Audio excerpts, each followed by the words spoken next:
Ça, c'est moi avec un joli diplôme, plein d'optimisme, mais pas de boulot. Sur cette photo, on était en novembre 2018. À ce moment-là, j'enchaînais les entretiens d'embauche et j'écrivais une tonne de lettres de motivation, toutes restées sans réponse. Et je commençais sérieusement à désespérer parce que je voyais que mon argent fondait comme neige au soleil. Quelques mois plus tard, voici l'état de mon compte en banque. Bon en Suisse, pour 9 balles, je peux avoir 4 nuggets, un coca et du ketchup. C'est tout. Et vous serez d'accord avec moi, démarrer sa vie d'adulte avec des nuggets et un coca, c'est franchement pas génial. Heureusement, quelques semaines après ce moment-là, je commençais mon premier vrai boulot. Alors il n'était pas super bien payé, mais j'ai été capable de remonter la pente. Comment ? En changeant mes habitudes de consommation. Je me suis alors penchée sur mes finances et j'ai appris à gérer de manière intelligente mon argent. En parallèle, j'ai découvert le développement personnel et plus particulièrement le minimalisme. Et petit à petit, j'ai changé mes habitudes et elles ont eu deux grands impacts sur moi. Premièrement, je suis arrivée à mettre de l'argent de côté tous les mois. Et ensuite, j'ai réussi à être beaucoup plus épanouie parce que je profitais pleinement de ce que j'avais et des moments que je passais. Et s'il y a bien une chose qu'il faut retenir dans les finances personnelles, c'est ça. Dépensez moins que ce que vous gagnez. Avec ça, vous avez tout compris et c'est la règle d'or.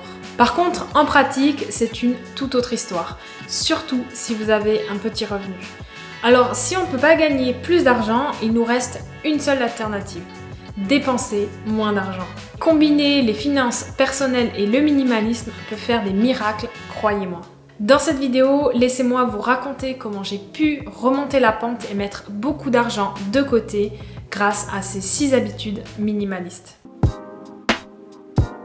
Sur le long terme, je n'ai clairement pas envie d'avoir la collection des t-shirts soldés H&M ni la collection de tous les iPhones. Ce que je veux, c'est la possibilité de travailler à 60 ou 80% tout en voyageant sans avoir à me priver. Et si j'en ai marre, je veux pouvoir arrêter de travailler avant l'âge légal de la retraite. Et ça, clairement, ça va pas se faire tout seul. Donc j'ai arrêté d'acheter de la merde qui n'aura plus de valeur la semaine prochaine. J'ai aussi abandonné l'idée de croire qu'un achat allait résoudre tous mes problèmes. Parce que pensez à la façon dont vous vous sentiez quelques semaines après un achat. Oui, c'est clair que sur le moment, vous avez ce petit shot de dopamine et vous êtes tout content. Mais est-ce que cet achat a réellement changé quelque chose au final ? Est-ce que vous vous sentez plus heureux ou plus proche de vos objectifs après ça ? Et si la réponse est non, c'est que clairement cet achat n'était pas nécessaire. Imaginez maintenant qu'au lieu de dépenser 1 000 € dans un nouveau téléphone, vous mettiez ces 1 000 € pour réduire votre dette, préparer un voyage ou encore votre indépendance financière. Ce que j'ai fait aussi, c'est que j'ai réussi à supprimer certaines tentations inutiles de ma vie.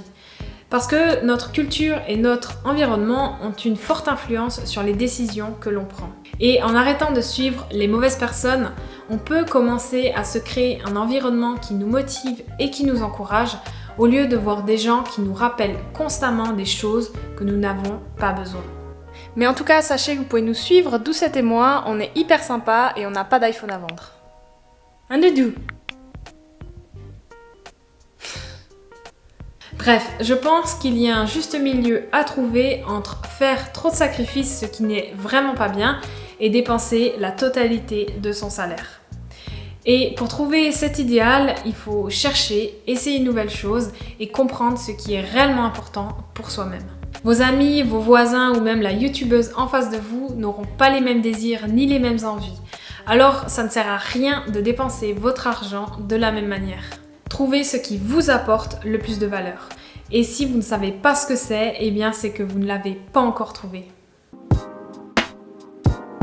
Retenez bien ça. Quand vous achetez quelque chose, vous ne le payez pas avec votre argent. Non. Vous le payez avec les heures que vous avez passées à essayer de gagner cet argent. Et oui, plus vous dépensez votre argent, plus longtemps il vous faudra travailler en cherchant à faire des jobs toujours mieux payés pour supporter votre nouveau style de vie. Alors il est essentiel de savoir ce qui est important pour vous. Ça peut être votre chat, votre famille ou encore le fait de voyager. Au final, peu importe.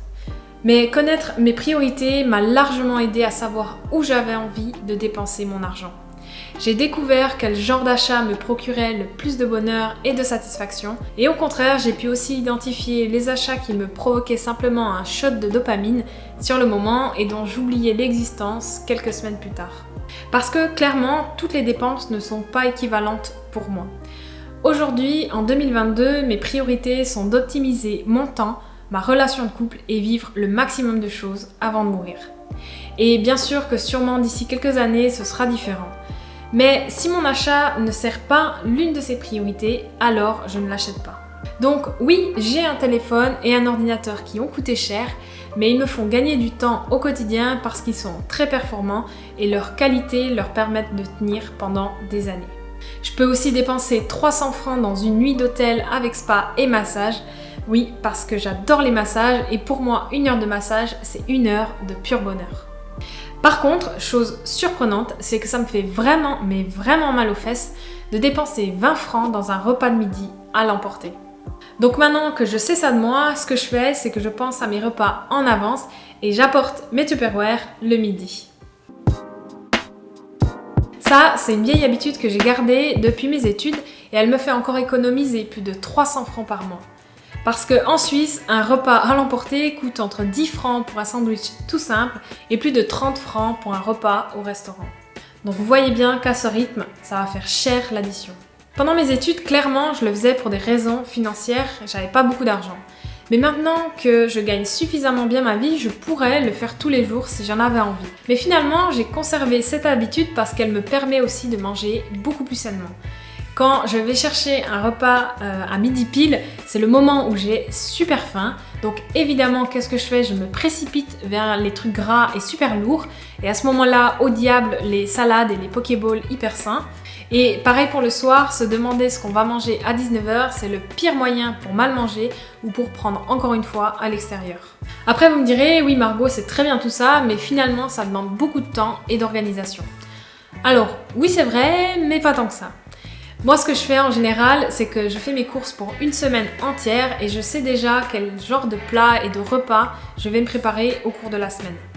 Si je suis seule, je fais à manger pour 2-3 portions et si on est deux, je fais en général pour 4 personnes et de cette manière, je ne cuisine pas tous les jours puisque j'ai déjà des repas de prêt au réfrigérateur. Avoir une liste de quelques plats à l'avance vous permettra de réduire grandement la fatigue de décision. Vous savez, c'est ces micro-décisions que vous devez prendre tous les jours au cours de la journée et qui finissent par vous épuiser. Et honnêtement, quel plaisir de rentrer chez soi et d'avoir un repas déjà prêt qui nous attend au réfrigérateur. On prend le Tupperware, on enlève le couvercle et on chauffe. Et ça, c'est tellement bien. Du coup, j'ai appris que dépenser mon argent dans des takeaways le midi ne m'apportait aucune satisfaction. Mais parfois, ça m'arrive d'avoir envie de choses matérielles qui ne soient pas nécessaires. J'en ai envie simplement parce que je trouve ça beau ou que je pense que ça va m'être utile un jour. Et dans ces cas-là, ma technique est d'attendre au moins 30 jours avant de l'acheter. Par exemple, j'ai envie d'un tableau pour mon appartement. Ça, on est tous d'accord pour dire que ça ne va pas servir mon couple et ça ne me permettra pas de vivre des expériences. Mais le tableau est plutôt chouette et j'en ai envie, c'est comme ça.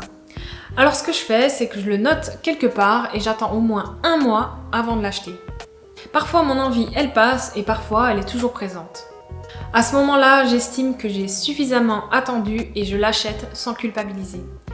Et ça, c'est le genre d'achat en général que je ne regrette pas.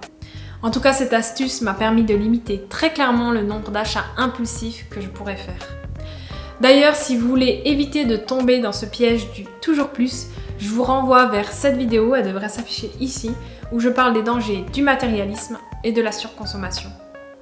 Mais bon, on va quand même être honnête 2 minutes, même avec toute la bonne volonté du monde, il y a toujours des choses que je regrette d'avoir achetées. Eh bien, ma solution dans ces cas-là, c'est de les vendre. Comme je l'ai dit, parfois il y a des choses que je regrette d'avoir achetées sur un coup de tête, et parfois il s'agit simplement de choses que je n'aime plus ou que je n'utilise plus. Ça fait maintenant 3 ans que je traque mes finances et si je regarde en détail, je vois que j'ai vendu pour l'équivalent de 2600 € et franchement, c'est pas trop mal pour des choses dont je n'avais plus besoin. Dans ma dernière vidéo, je me suis lancé le défi de jeter 100 objets en 24 heures. Alors techniquement, je n'ai pas tout jeté à la poubelle. Une bonne partie oui parce qu'ils étaient vieux et abîmés, mais pour les autres, j'ai tout fait pour les revendre. Ce que j'essaie de faire pendant un tri, c'est que j'identifie les objets qui ont encore de la valeur, au minimum 20 €, je les prends en photo et je poste l'annonce sur Facebook Marketplace. Je m'attarde pas trop sur le prix, je vends au plus bas parce que c'est surtout pour m'en débarrasser. Et au bout de quelques mois, si je ne les ai toujours pas vendus, eh bien je les apporte à des associations. Et ce genre de situation, c'est gagnant-gagnant parce que je me débarrasse de trucs dont je n'ai plus besoin et je récupère un petit peu d'argent. Et je vous garantis que cette technique vous enlèvera ce sentiment de culpabilité que vous pourriez avoir après avoir acheté cet objet.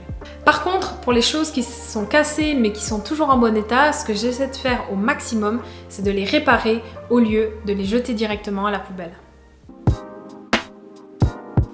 Le minimalisme, c'est aussi vivre avec moins. Et donc ça veut dire éviter les dépenses inutiles. Et parmi elles, j'inclus aussi le fait de ne pas racheter de nouvelles choses alors que des anciennes pourraient être réparées. En général, de toute façon, les objets de meilleure qualité durent plus longtemps et c'est clair qu'avec le prix qu'on y met, on a envie de prendre soin de nos affaires. Déjà, les raisons sont multiples. De 1, ça nous permettra de penser un peu au-delà de nos petites personnes en évitant la surproduction et le gaspillage. Et ensuite, si on peut économiser quelques euros, eh bien, on va pas s'en plaindre. Et étonnamment, il y a plein de choses qui sont rapides à réparer. Un téléphone qui se décharge rapidement nécessite uniquement de changer la batterie et non le téléphone en entier. Et maintenant, avec Internet et YouTube, vous pouvez apprendre à réparer quasiment toute votre maison. Et regardez mes anciennes espadrilles. Je les utilise en général comme chaussons dans mon appartement et avant d'en arriver à cet état d'usure, vous pouvez me croire que je les avais déjà recousues plusieurs fois. Mais bon, au bout d'un moment, il faut bien se rendre à l'évidence. Leur temps sur cette terre est révolu et dans ces cas-là, il ne me reste plus qu'à les jeter et en racheter des nouvelles. Être patient est la clé pour atteindre ces objectifs. Et persévérer nécessite de commencer étape par étape, un peu comme si vous gravissiez les marches d'un escalier qui mènera vers votre objectif final. Chaque pas que vous faites vous rapproche un peu plus vers votre but. Regardez, tout le chemin parcouru vous aidera à garder la motivation pour avancer.